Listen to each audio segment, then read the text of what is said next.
వేధించిండంటే నువ్వు అందరితో పిల్లలు కన్నావు, నాకు సంబంధం లేదన్నట్టుగా వేధించాడు. ఆ సైకోల చేతిలో పడి అనవసరంగా చనిపోయింది. నేను విన్నే బట్టలు వేసుకొని పోయేది, కానీ నెలల కొద్దిగా 15 రోజులు 20 రోజులు నాతో మాట్లాడపోయేది. ఎప్పుడు ఏ రోజు నాతో మస్తు ప్రేమగా ఉంటుంది. ఏ చిన్న విషయం గీత పడ్డా నాకు చెప్తుంది.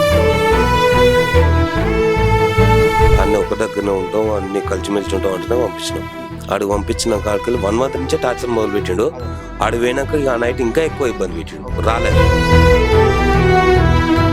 యాదాద్రి భువనగిరి జిల్లాలో సంచలనంగా మారినటువంటి ఐశ్వర్య, అదేవిధంగా వారి బాబు, అదేవిధంగా పాప, ముగ్గురు కూడా ఇద్దరిని చంపేసి తాను కూడా ఉరివేసుకున్నటువంటి సందర్భంలో ఇదే ఇంటి వద్ద నుంచి బయలుదేరింది. ఈ ఇంటి వద్ద నుంచి ఉన్నాం వేములకొండకు సంబంధించి, వలిగొండ మండలం వేములకొండకు సంబంధించి తన ఇంటి నుంచి ఆ రోజు బయలుదేరింది. ఉదయం పెద్దల సమక్షంలో సైద్య కురిసిన అనంతరం ఇక్కడి నుంచే వెళ్ళినటువంటి సందర్భము. ఆ రోజు రాత్రి ఒక చివరి లేఖ రాసింది. ఆ చివరి లేఖకు సంబంధించి తన తండ్రి గారైనటువంటి తన తండ్రి గారి, అదేవిధంగా చూస్తున్నాం తన అమ్మగారికి రాసింది, తన తమ్మునికి, తన అన్న కూడా, నలుగురికి కూడా తను రాసేటువంటి లేఖలో పదాలను వాడుకుంటూ రాసింది. ఎందుకంటే చాలా బాధపడుతూ రాసింది, చాలా ఆవేదన చెందుతూ రాసింది.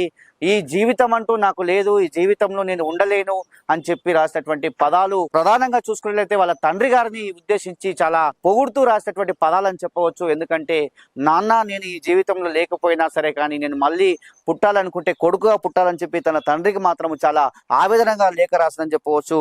తన తల్లి అప్పుడప్పుడు ఒక మాటలు అన్నా కూడా తర్వాత మళ్ళీ కూడా ఇద్దరు కలిసేటువంటి సందర్భంలో తన తల్లిని కూడా పొగుడుతూ రాసినటువంటి పదాలని చెప్పవచ్చు. తన తమ్మునికి మాత్రము చాలా 2 సార్లు రాసింది. ఆ 2 సార్లు రాసినటువంటి లేఖలో తమ్ముడిని మాత్రం చాలా ప్రేమించినటువంటి విషయం అని చెప్పవచ్చు. ఎందుకంటే తమ్ముడు అంటే నేను ఇక లేను తమ్ముడు అని చెప్పి రాసినటువంటి పదం. అదేవిధంగా అన్నయ్యకైతే వారి యొక్క వదినను కొనియాడుతూ రాసింది. వాళ్ళ అన్నయ్యకు సంబంధించి ప్రతి పదము కూడా కలిసివేసిందని చెప్పవచ్చు. ఎందుకంటే చాలా ఆవేదన చెందినటువంటి విషయం అని చెప్పవచ్చు. పెళ్ళైనప్పటి నుంచి కూడా నేను పడుతున్నటువంటి బాధలు వర్ణరాతము. ఎందుకంటే నాకు మంచి సంబంధం చూశారు, కానీ అక్కడ ఉన్నటువంటి మహేష్ చేసినటువంటి దుశ్చర్యాలు చూసినట్లయితే సందర్భంలో ప్రతిరోజు కూడా నరకం అనుభవించారని చెప్పినటువంటి ప్రతి పదం కూడా మహేష్ పేరు, కనీసం భర్త అనే పేరు కూడా తీసుకోకుండా రాసినటువంటి ప్రతి పదం కూడా చాలా చర్చించదగ్గ విషయాలని చెప్పవచ్చు. ఎందుకంటే ఒక రాసినటువంటి లేఖలో ఆమె రాసినటువంటి పదాల్లో మనం పరిశీలించినటువంటి సందర్భంలో, మనం చదివినటువంటి సందర్భంలో ప్రతి పదము కూడా చాలా బాధపడ్డటువంటి పదం అని చెప్పవచ్చు. చిన్న పిల్లల్ని, ఎందుకంటే ఒక చిన్న 8-10 నెలల బాబుని, 2 సంవత్సరాల అమ్మాయిని కూడా, ఎందుకంటే నేను చనిపోతే వాళ్ళిద్దరు కూడా అనాథలు అయిపోతారు, వాళ్ళిద్దరిని కూడా సరిగా చూసుకోలేడు భర్త అనే ఉద్దేశంతో వారిని కూడా చెప్పినటువంటి పరిస్థితి. కానీ నిజంగా ఈ సంఘటన చాలా కలిసివేస్తుందని చెప్పవచ్చు. ఒకసారి తండ్రితో మాట్లాడదాం. ఎందుకంటే తండ్రి చాలా బాధపడ్డటువంటి విషయం అని చెప్పవచ్చు. మొత్తం కూడా కంటతడి పెట్టినటువంటి పరిస్థితి. తండ్రిని చాలా ప్రేమించినటువంటి వ్యక్తి. ఎందుకంటే ఐశ్వర్య తండ్రి గురించి చాలా గొప్పగా చెప్తూ, నా చావంటూ చేస్తే బావి దగ్గర ఒక చెట్టు కింద చేయండి అని చెప్పి కూడా రాసినటువంటి పదము నిజంగా చెప్పే ఒక చాలా బాధాకరమైన సంఘటన. నిజంగా ఈ సంఘటనకు సంబంధించి ఏం జరిగిందని మీరు అనుకుంటున్నారు? ఎలాంటి న్యాయం జరగాలని కోరుకుంటున్నారు? పెళ్లి అయినప్పటి నుంచి ఆమె చాలా ఇబ్బంది పడ్డది. లోపల ఫోన్లలో వేధించడం మొదలు పెట్టిండు. ఇప్పుడు 1 month నుంచి ఫోన్లలో వేధించి, నువ్వు అందరితో తిరుగుడు కంప్లీట్ అయిందా, నా దగ్గరికి వస్తున్నావు, నువ్వు ఆ వాడు చేసింది కాక ఈమె మీద బదనాం పెట్టి ఈమె మనశ్శాంతి లేకుండా ఈమెను ఫోన్లలో వేధించిండు. ఏమని వేధించిండంటే నువ్వు అందరితో తిరిగి పిల్లలు కన్నావు, నాకు సంబంధం లేదన్నట్టుగా వేధించిండు. అట్లా వేధించడం వల్ల ఈమె చాలా బాధపడి ఇబ్బంది పడి అట్లా అయిపోయింది. ఆయనకి ఇచ్చిన డబ్బులు, ఆయనకి బంగారం పెట్టిన డబ్బులు, ఆయన ఇంట్లో ప్రతి వస్తువు మేము కొనిచ్చిందే ఉంది. మంచం, వాషింగ్ మిషన్, ఫ్రిడ్జ్, టీవీ అన్నీ నేను కొనిచ్చినే ఉన్నాయి. అంటే అట్లా ప్రధానంగా మీరు ఒక మంచి సంబంధం అని చెప్పి, ఒక ఉద్యోగం చేస్తారని చెప్పి మీరు ఇచ్చారు. మరి పెళ్ళైనప్పటి నుంచి కూడా ఇలాంటి గొడవలే జరుగుతున్నాయా? అప్పటి నుంచి ఈ గొడవలే జరుగుతున్నాయి. వాళ్ళు చుట్టాలు కొద్దిగా వాళ్ళే వచ్చి 3 సార్లు వచ్చి బతిలాడిరు, కానీ మేము పోయినాము. పోయి పెళ్ళప్పటి నుంచి ఇదే మొదలు పెట్టిరు. ఇదే రాక్షసులు లెక్క ఆ పోరుని ఎమ్మడివాడి మేము అంతకుముందు ఇయ్యనంటే మా చుట్టూ 3 సార్లు తిరిగి బతిలాడి, మేము సరిగా మనలో బతిలాడుతోళ్ళు ఇద్దాం అని మేము పోయినందుకు పెళ్ళప్పటి నుంచి నరకమే ఆ పోరుకి. 3 పిల్లలు, ఒక పిల్లగాడు చచ్చిపోయింది ఫస్ట్ పుట్టి. 3 ఆపరేషన్లు అయినాయి. 3 కాన్పులకు నేనే చూసుకున్నా, అన్ని నేనే చూసుకున్నా. మన బంగారం ఉతిగా చదువుకున్నా. ఆ సైకోల చేతిలో పడి అనవసరంగా చనిపోయింది. చూస్తున్నాం ఇక్కడే తల్లి కూడా ఉన్నటువంటి పరిస్థితి. తల్లి కూడా చాలా బాధతో ఉన్నది. ఎందుకంటే కల్లారా పెంచి ఒక సంవత్సరం పాటు ఇక్కడ ఎంతో ముద్దుగా ఇక్కడ ఉన్నటువంటి ఒక ఐశ్వర్య, అదే విధంగా మనమడు కూడా కోల్పోయినటువంటి పరిస్థితి చాలా బాధతో ఉంది. ఒకసారి మాట్లాడు. చివరిగా నీకేం చెప్పిపోయిందమ్మా? పోయేటప్పుడు ఏమని చెప్పుకుంటూ వెళ్ళింది? చెప్పలే సార్, ఆమె రమ్మంటుండు నన్ను, ఆయనతోని మంచిగానే ఉంటా అంటే, నువ్వు మీ అమ్మ నాయన మీ అన్న తమ్ముడు ఎవ్వరు రాకుంటేనే నీతోని మంచిగా ఉంటా అన్నాడు అని చెప్పిండమ్మ. నేను పోతా అన్నది. వద్దు బిడ్డ, ఆడ ఇట్లా చేసినాడు 5 వరకే వేధించే, నీ బిడ్డ అన్న పెళ్ళప్పుడు కూడా ఇట్లా చేసిండు, వద్దంటే ఇట్లా పోయినావు, మందు తెచ్చిండు, నీకు నీ పిల్లకు దాపుతా అన్నాడు అంటే కూడా 4 గొట్టి రాత్రి ఫోన్ చేస్తే నా పెద్ద కొడుకు నేను పోయి తీసుకొచ్చిన. అట్లా కూడా చేసినా గాని సరే అని తీసుకొచ్చి ఇంటికి పెట్టుకొని మళ్ళీ వాళ్ళ ఇంటికి ఒక 2-3 నెలల తర్వాత మళ్ళా తీసుకుపోయాను. మా బావలు, నేను, అందరం, నా భర్త, నా కొడుకులు తీసుకుపోతే అప్పుడు కూడా అన్నది, నేను ఇన్ని రోజులు వండి పెట్టినా గాని నాతోని మాట్లాడలే, చేయలే.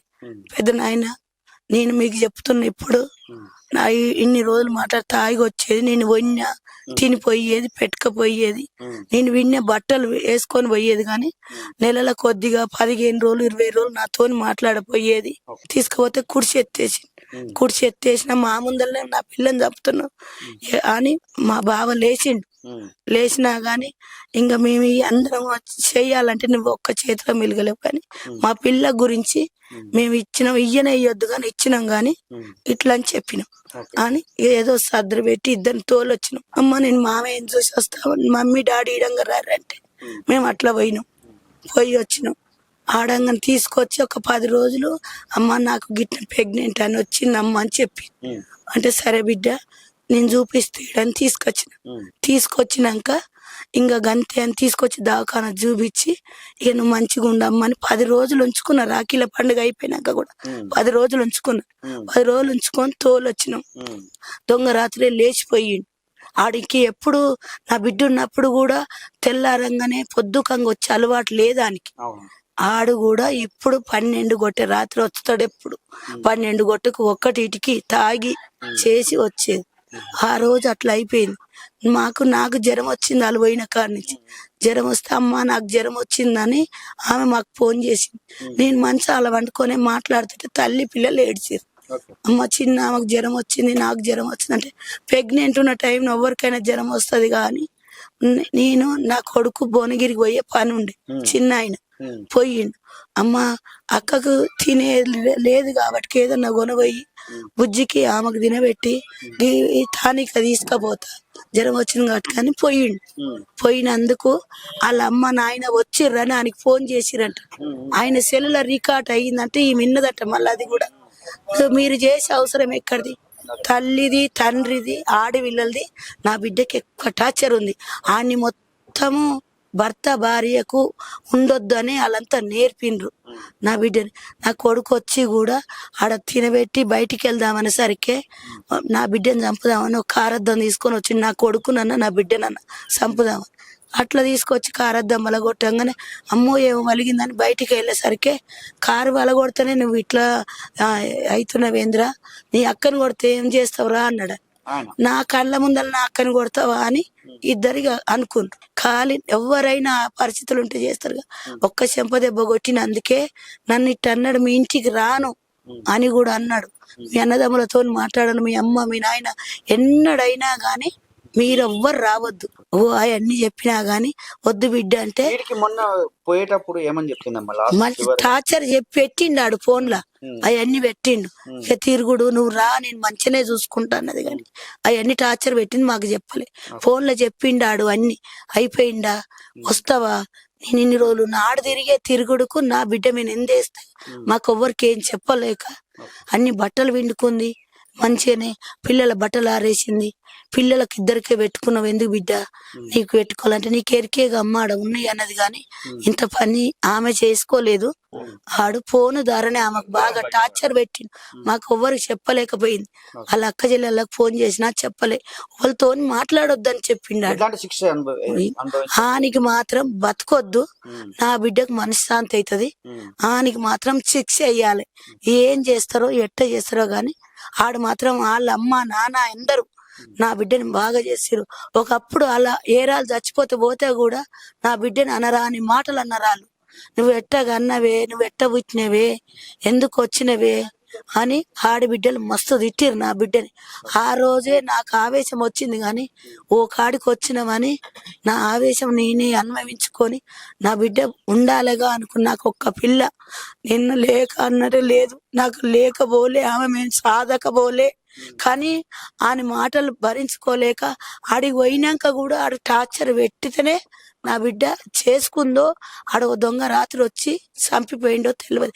ఆడే వల్లనే చచ్చిపోయింది. చూస్తున్నాం తల్లి ఆవేదన. ఎందుకంటే నా కూతుర్ని పెళ్ళైనప్పటి నుంచి కూడా ఇబ్బంది పెట్టినటువంటి పరిస్థితి మొత్తం కూడా ఒక అనుమానం పెనుభూతమై అనుమానంతో మా కూతుర్ని ఉంచేవారని చెప్తున్నారు. ఒకసారి వాళ్ళ బ్రదర్తో చివరిగా ఎప్పుడు మాట్లాడిందన్న మీతోటి, ఏమని చెప్పింది, మీ అసలు ఎలాంటి శిక్ష పడాలని మీరు కోరుకుంటున్నారు? లాస్ట్ పోయే రోజు ఇక్కడికి వెళ్ళే పోయింది. ఆ రోజు మంచిగానే ఉంది, మాకేం చెప్పుకోలే. ఆమె మనసులో ఉన్నది మాకేం చెప్పుకోలే. ఇంత లోపల ఇంత టార్చర్ చేస్తున్నాడని చెప్పుకోలే. ఒక 20 days ఇదంతా జరుగుతుంది. ఇంత ముందుకు మంచిగానే ఉండేది, ఇదంతా జరుగుతుంది. ఆడికి పోయినా మారుతాడు. 10 days ఫోన్ చేస్తుండు, మా అందరి ముందటనే ఫోన్ చేస్తుండు. సరే ఎన్ని రోజులున్నా కలిసి ఉండేదేగా, ఇద్దరు చిన్నపిల్లలు ఉన్నందుకు ఎన్ని రోజులున్నా కలిసి ఉండేదే. ఫోన్ చేస్తుంటే రికార్డింగ్ చేసి రా అంటే మా డాడీ గిట్ట వినిపించింది. మా అక్క ఆయన్నే రా అంటుండు, ఇంతగానో అడుగుతుండగా. సరే ఎప్పుడైనా కలిసి ఉండేదే, పోతా అన్నట్టే పోయింది. ఆడికి పోయినాక ఆ రోజు ఆయన ఇక లోపల ఆడికి పోయినాక ఇంకా టార్చర్ చేసింది. వీడికి ఎందుకు వచ్చినావు, అంతా అయిపోయినాక ఇప్పుడు మా ఇంటికి వచ్చినావు, ఎట్లా అట్లా అని టార్చర్ చేసింది ఫోన్లలో. ఇప్పుడు అదంతే కాదు, ఫోన్ హిస్టరీ తీస్తే తెలుసు. మీరు ఏం కోరుకుంటారు? ఇక ఆయనకి శిక్ష పడాలి, అందరికి, ఆడబిడ్డలకు, అమ్మకు, అయ్యకు, అందరికి శిక్ష పడితేనే ఇక మా అక్క ఎప్పుడు కూడా ఇట్లా చెప్పలేము. ఎప్పుడు ఏ రోజు నాతో మస్తు ప్రేమగా ఉంటది. ఏ చిన్న విషయం గీత పడ్డా నాకు చెప్తది. ఇంత ఉంటదని ఎవరు అనుకోలేదు. అసలు ఎప్పుడు మేము అసలు ఎక్స్పెక్ట్ చేయలేదు, ఇంత కళ కానలే అసలు ఇట్లా చేసుకుంటదని. ఆమె అంత చేసుకునే పెరిగి వ్యక్తి గిట కాదు. ఏ చిన్న విషయం మా అందరన్నా బేరిచ్చేది. ఆమె ఒక్క చిన్న మాట కొడుకుని బిడ్డనంటే అనుమానిస్తుండో అప్పుడు మీకు ఎప్పుడు చెప్పలేదా? చెప్పలే. కాబట్టి అది మీద డౌట్ ఉంది, బయట ఉంది, బయట పడ్డది. ఫోటోలు గిటోలు అంతా ఆమెతో కలిసి ఉన్నది అంతా.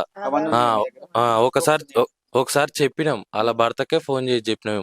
చెప్తే ఆమె ఆల్గిట కొన్ని రోజులు విడిపోయారు. విడిపోయినప్పుడు నువ్వెప్పుడు మాట్లాడినా? చివరిగా లాస్ట్ పోయే రోజు మాట్లాడి మంచిగానే ఉంటాంటుండు.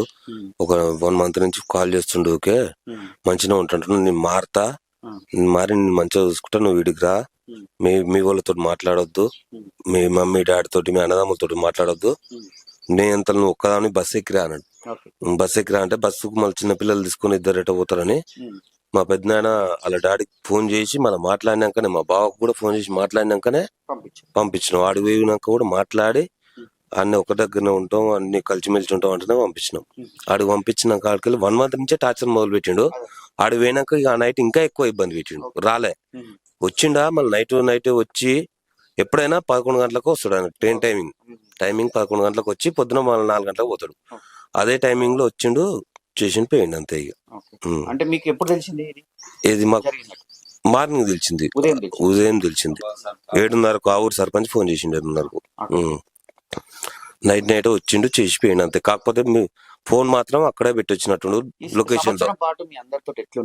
అందరితో మంచిగా ఉండే. సంవత్సరం గొడవ అయినా లేదు, ఏం లేదు, హ్యాపీగా మంచిగా ఉండేది. ఆడు అక్రమ సంబంధాలు పెట్టుకొని ఈవెన్ వేధింపులు చాలు చేసిండు అంతే. ఇక అదే లాస్ట్. అయినా కూడా మీ సిస్టర్ బాధపడలేదా? ఇట్లా ఆయన అట్లాంటివి చేస్తుండు, ఇట్లా ఉందని చెప్పి మీతో ఎప్పుడో చెప్పుకోలేదు? మాకేమన్నాడు చెప్పుకోలే. అట్లా ఒకసారి చెప్పింది, ఒకసారి చెప్తే మేము అతను కూడా అడిగినాం, మా బావను కూడా అడిగినాం, ఇట్లా సంగతి ఇట్లా చేయొద్దంటే నేనేం చేయను, నేను మారుతా, నేను మంచిగా ఉంటా, పంపిరంటేనే పంపించాను. మహేష్ కు సంబంధించి అంతా కూడా అతను అక్రమ సంబంధం ఉందని చెప్పి వాళ్ళ బామ్మర్దులు కూడా నిలదీసినటువంటి పరిస్థితి అని చెప్పవచ్చు. అదేవిధంగా వారి యొక్క మామ అత్త కూడా నిలదీశారు.